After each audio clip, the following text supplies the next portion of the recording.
Really long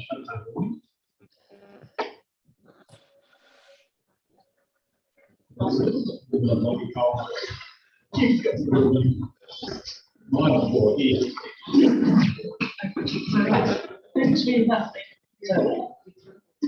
Okay, all right, good morning and everybody. Thank you to the Council's extraordinary meeting today, Tuesday, August. And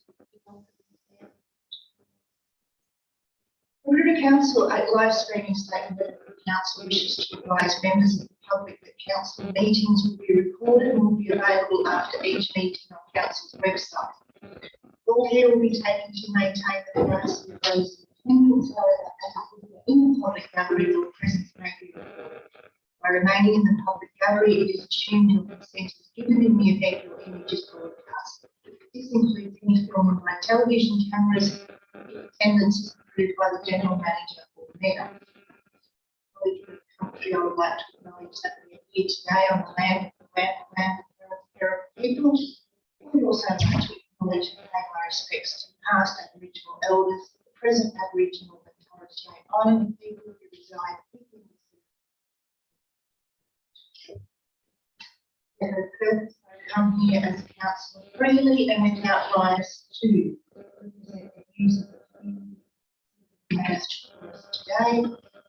To vote in a manner I consider to be in the best interest of the community, to observe the code of conduct and respect the rule of the chair and apologies and applications for leave of absence by councillors. Councillor Moore has asked, she's trying to bring back in where she is. It's a bit hard. She's asked for leave apology. Someone would like to move that. Thank you, Councillor Florence. We have a second. Thank you, Councillor Sampson. All those in favour? Do we have any disclosures of interest?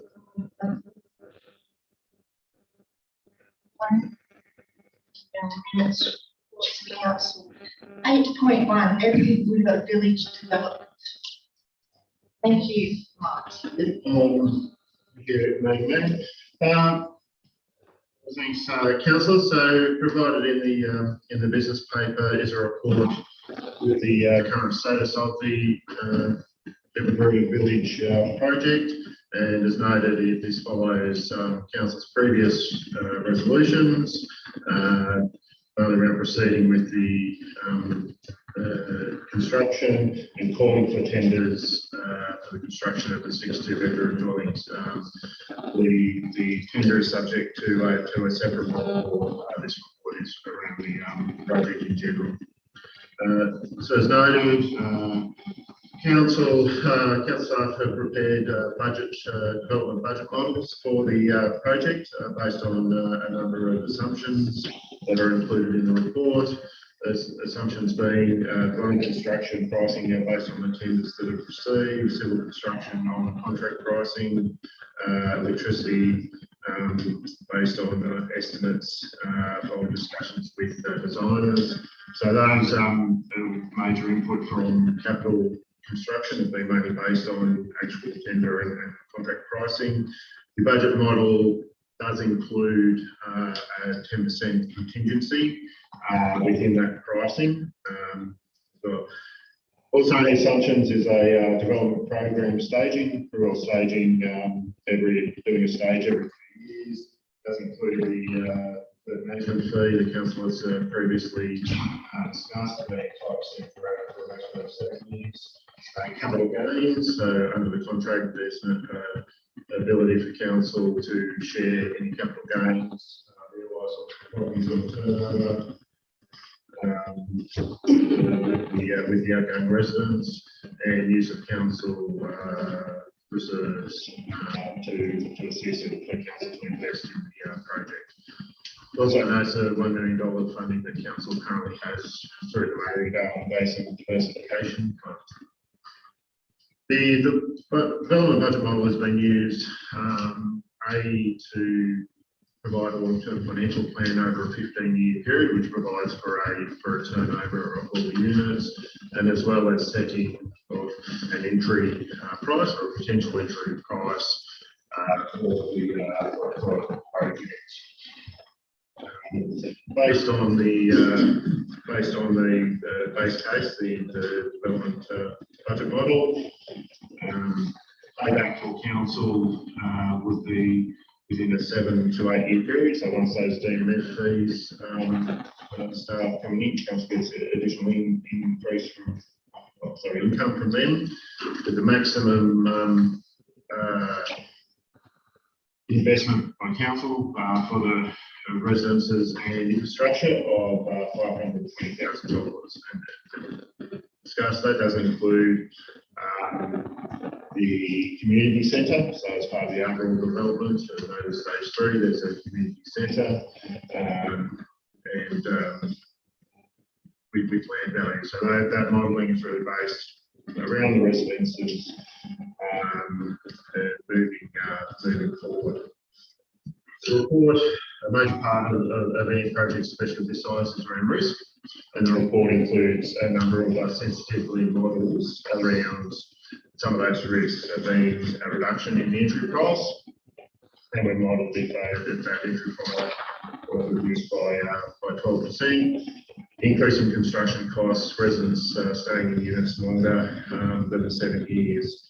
A summary of the sensitivity model is mainly around the biggest impact coming from those entry prices, showing that reduction by 12%, that's for all the units, would change a sort of a break-even point from being that 7 to 8 year period out to the 15 years. So generally with it, it's around this investment or any investment council wants to make into the project, and then when as units turn over and the council gets income from DMF, when that investment gets repaid. One of the questions, as noted earlier, is around the capital costs with community centres, community centre and land issues. Again, on the base case model, that is going to just impact that repayment.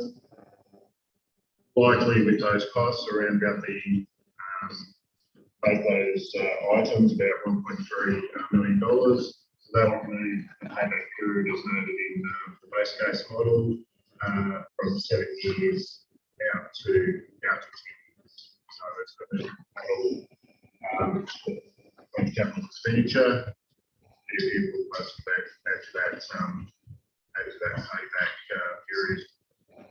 So based on the modelling done and the information provided and assumptions, council staff are recommending that the council proceeds with stage 1 of the development.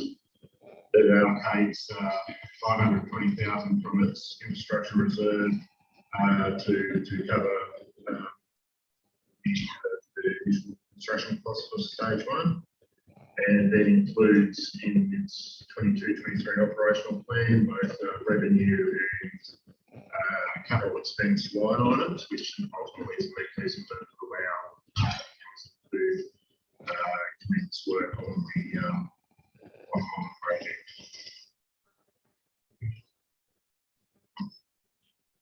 Does anybody have any questions?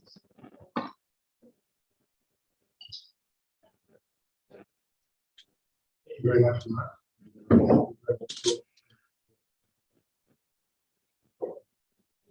We suggested the council take it all at $520,000 still new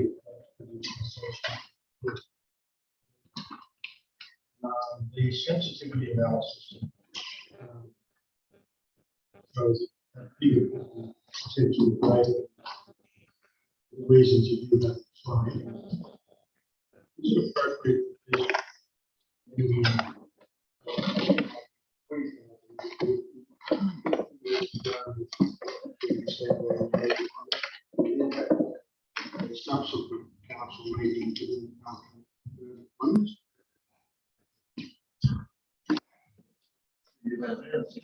Councillor Clapham? Yes, we would, because ultimately the expenditure on the project is subject to council resolution to proceed it. So in recommending that amount of 520,000 has been modelled on the basis on assumptions. So if some of those conditions around the sensitivity modelling did come to fruition and the 520,000 wasn't sufficient, certainly we'd come back to council with further recommendations around the project. So it's the question of, well, the likelihood of some of those sensitivity analysis of whether council wishes to have a recommendation now that allocates more money from reserves to cover the project or not. Now, council's infrastructure reserve is sitting around $3 million. So it's, and the council also has other internal reserves that by way of resolution it can make available for the project. So it's not so much pressure around that having to do sort of that now, because we do have that choice. So yeah, the recommendations are basically a base case. Thank you. Any other questions for Gazelle?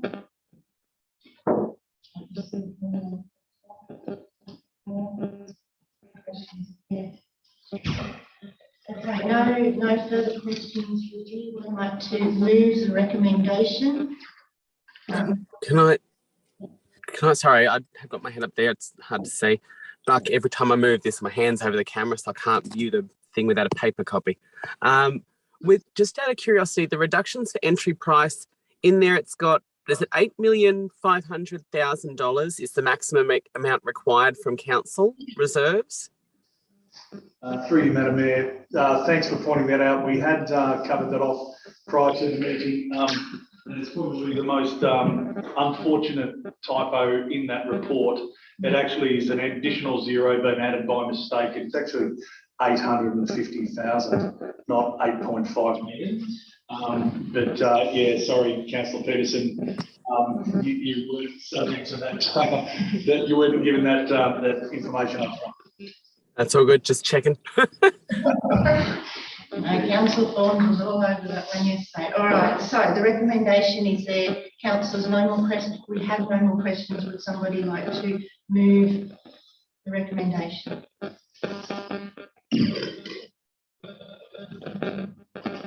Councillor Thorne has moved the recommendation. Do we have a seconder? Councillor Fallows, Deputy Mayor Fallows has seconded. Councillor Thorne, is there something you'd like to say in support of the law? Thank you, Madam Mayor.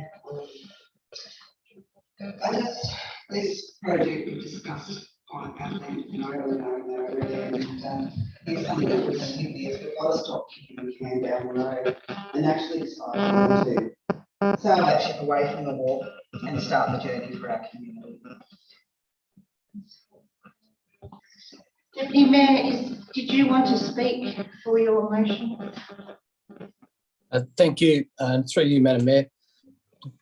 Well, briefly, yeah, this is an exceptional project. This is a project that the previous council have basically started and worked through. And no doubt Norm Brennan has had a big hand in this, and and I'm sure that the previous council would love to see this project proceed. Look, there are risks, and they have been identified, quite thoroughly by the ARIC committee. But as I said this morning, there are risks associated with everything. And I think in time we can identify those risks as those appear, and we have lots of exit strategies and ways of changing our approach to it to handle these risks as they appear.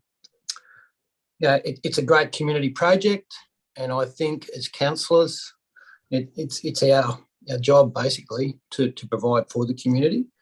And I just think it's an outstanding project, and I'd love to see it go through. Thank you. Thank you.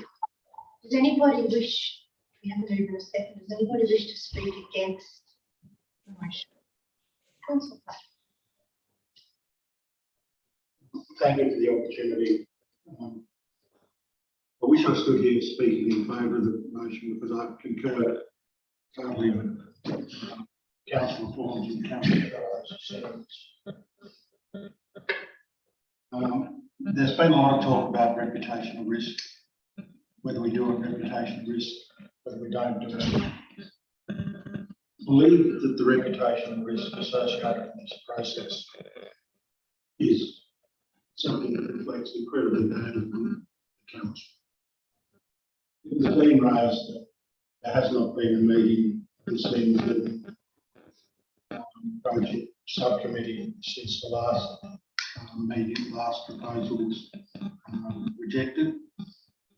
This should never have come back to council through the AREC committee. It should always come back to council to see the living project. Put AREC into a position where they are ultimately the arbiter of what is right and what is wrong is an abrogation of this council's responsibility to that. AREC has come back with a statement surrounding this project that they are generally supportive of. They have raised a number of issues that do address the issues of risks and the decisions that this council should be making. Most importantly, there are probably two serious issues. One, they're generally supportive that the figures are correct, and no one is disputing it. The reality is, I have a list of 53 similar units that are for sale from Mildura to Albury that already existing up and running. Not one, there are 2 units that are available for sale above 400. So, every single one of those places has an on-site. Every single one of those places has on-site 24-hour medical services.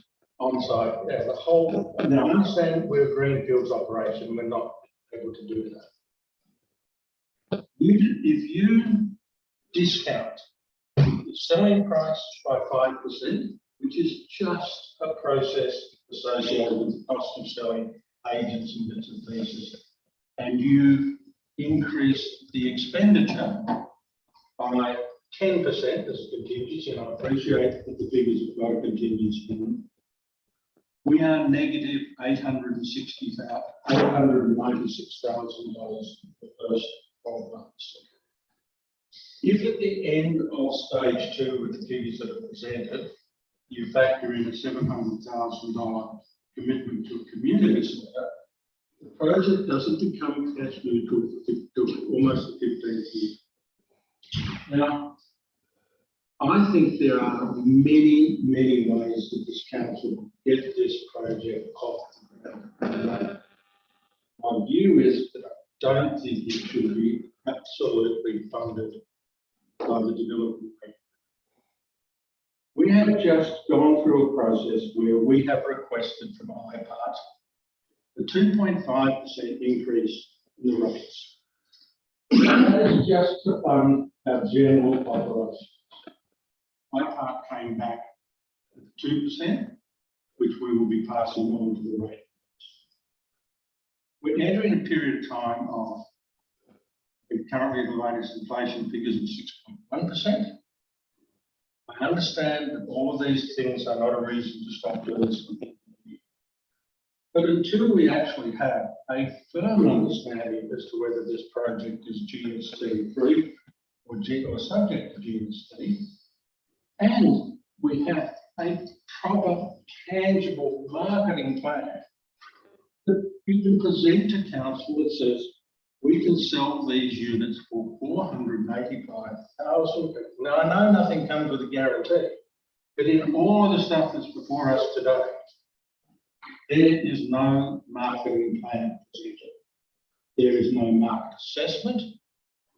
I think there's another issue, and I'll only be I'll touch on it very briefly because it concerns me enormously. All of the other seniors living retirement projects that I have looked at in the last period of time all operate in areas where there are considerably better health services and access to health services in development. Now, I know that health has been the bane of this council since inception, and I apologise for that. But it's not been a bane because there hasn't been a problem. The reality is that there actually is a problem. Now, we need to be able to go to the market and provide clarity and certainty around this before I would be in a position to support the motion. But I thank everybody, and I certainly thank the staff for all the work that they've done today. Thank you, Councillor Clay. Does anyone else wish to speak against the motion? Councillor Foley. Thank you, Madam Mayor. I certainly concur with Councillor Clayton's comments and believe that for us to approve this today, there are too many unknowns. I believe that there is still a lot of market research to be got into and comparisons to other alternatives.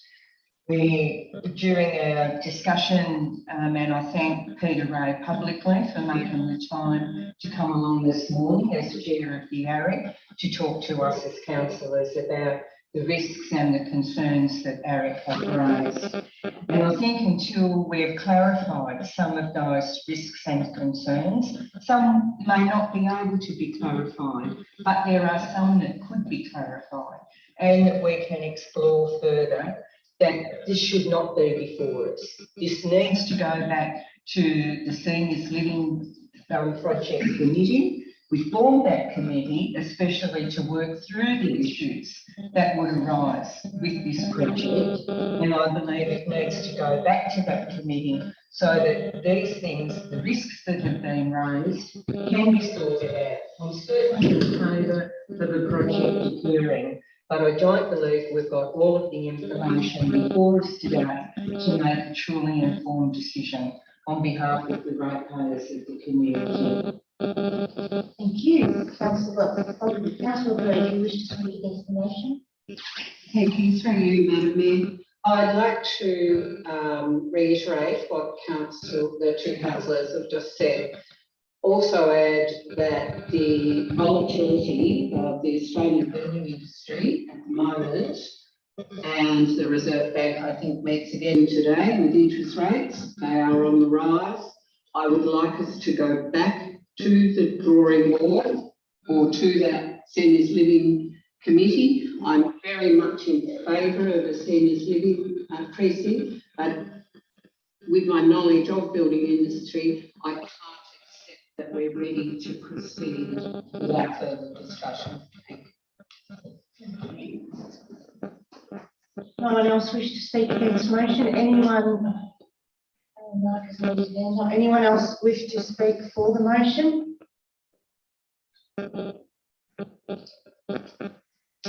Silence is golden. Okay. All right, well, sorry. They're not allowed to respond. Absolutely, absolutely. Thank you, Madam Mayor, through you. I certainly acknowledge Councillor Foley, Councillor Bogan and Councillor Burgess. We all have concerns with the project. There is a risk associated with the project. But the project is a good one for our community. It's a very brave thing for council to do, and I think we need to show some courage here and actually start to go through the process and go from the discussion point into actually the project where we can see some bricks and mortar. The outcomes, with success of this project, the outcomes for our community will have a flow-on effect, assisting with providing some solutions for the housing shortages in our community, which are growing every single day.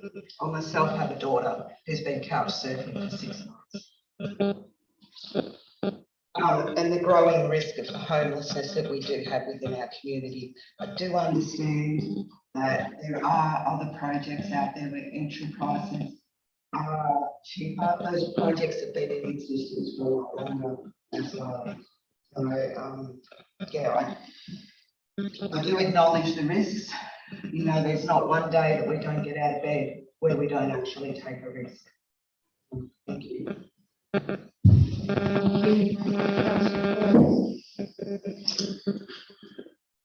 No further speakers. I put the motion. All those in favour?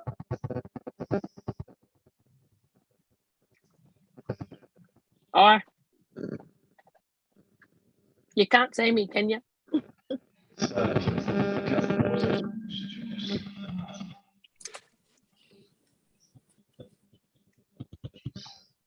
Yeah.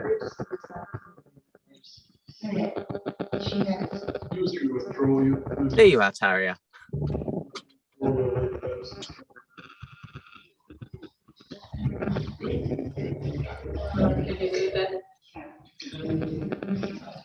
From a governance point of view. Well, it was council was offered, it was on the basis that she couldn't zoom in. Yeah. The fact that she can now would change that scenario, but. It's your call, Madam Mayor. Yeah, the council has approved her absence. If council is of a mind to rescind that and let it back into the meeting, that's council. You need a motion to do that.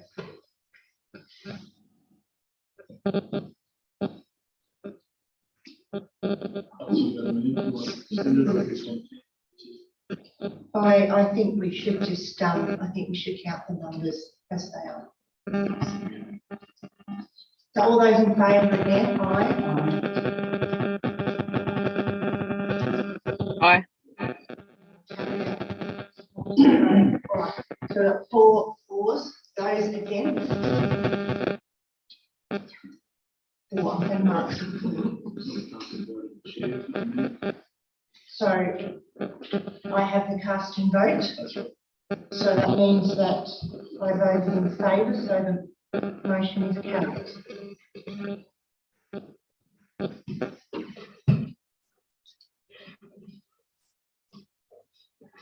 Thank you, councillors. And you know, it is a hard one. It's a really, really hard one, and I appreciate the time. I appreciate the passion that you've all put into it.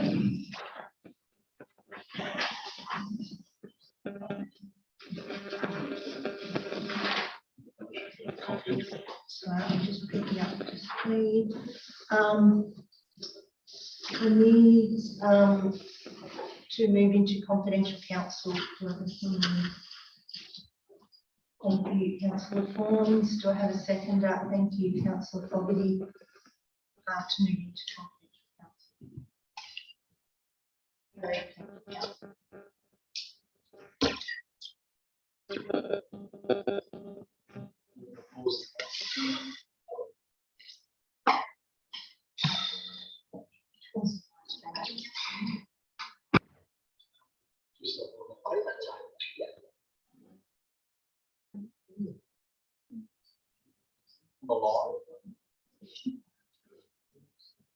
Drop down there, it's just not registering it.